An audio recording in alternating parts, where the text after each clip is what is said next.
હવે જોઈએ સમાચારો વિગતવાર। આખરે અંકલેશ્વરના ઉદ્યોગની માંગ સંતોષાઈ છે।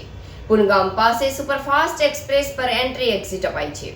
અંકલેશ્વરમાં ફાસ્ટ એક્સપ્રેસ હાઈવે જોડાણ મળતા હવે એક્સપોર્ટ ઇમ્પોર્ટથી લઈ માર્ગ પરિવહન સુપરફાસ્ટ થશે। નેશનલ હાઈવે નંબર 48ના પર્યાય રૂપ માર્ગને લઈ વાહન ચાલકોને રાહત થશે, પણ પુનગામ નજીકના ડાયવર્ઝનના ભરૂચ ટ્રાફિક સમસ્યાથી મુક્તિ પણ હવે અંકલેશ્વર શહેરમાં ટ્રાફિક વધશે। દિલ્હીથી મુંબઈ જોડતો સુપરફાસ્ટ એક્સપ્રેસ વે હવે ભરૂચ અંકલેશ્વર સુધી બિનસત્તાવાર રીતે શરૂ થઈ ગયો છે। એક્સપ્રેસ હાઈવે પર જતા વાહન ચાલકો અંકલેશ્વર પુનગામ નજીક બનાવાયેલ ડાયવર્ઝનનો ઉપયોગ કરી ભરૂચ તેમજ સુરત તરફ જઈ શકે છે।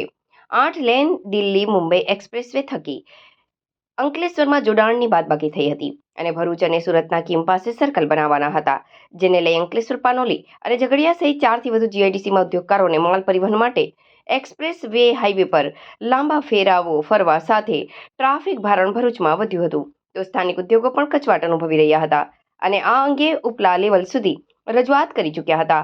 આ વચ્ચે અચાનક પુનગામ પાસે હાલ બિનસત્તાવાર રીતે ભરૂચ તરફ ચડવા તેમજ સુરત તરફ ચડવા માટે 2 એપ્રોચ રોડના જોડાણ કરાયા છે।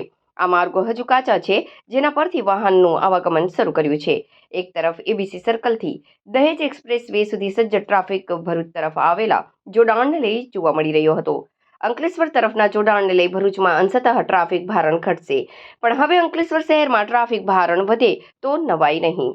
સુપરફાસ્ટ એક્સપ્રેસ હાઈવેમાં ભરૂચમાં પેકેજ 4 હેઠળ 13 કિલોમીટર હિસ્સામાં અંકલેશ્વર, આ પ્રોજેક્ટના 1380 કિલોમીટરમાંથી 413 કિલોમીટરનો ભાગ ગુજરાતમાં છે, જેમાં ભરૂચમાં પેકેજ 4 હેઠળ 13 કિલોમીટર હિસ્સામાં અંકલેશ્વરના પુનગામ નજીક ખેડૂતોના પ્રશ્નોના કારણે એક્સપ્રેસ હાઈવેની કામગીરી અટકી પડી હતી। જો કે સમયાંતરે આ કામગીરી પૂર્ણ કરવામાં આવી છે, ત્યારે હવે ભરૂચ અંકલેશ્વર વચ્ચે સુપરફાસ્ટ એક્સપ્રેસ હાઈવેનો અંકલેશ્વરની પુનગામ નજીક એન્ટ્રી એક્ઝિટ બિનસત્તાવાર રીતે શરૂ કરવામાં આવ્યો છે।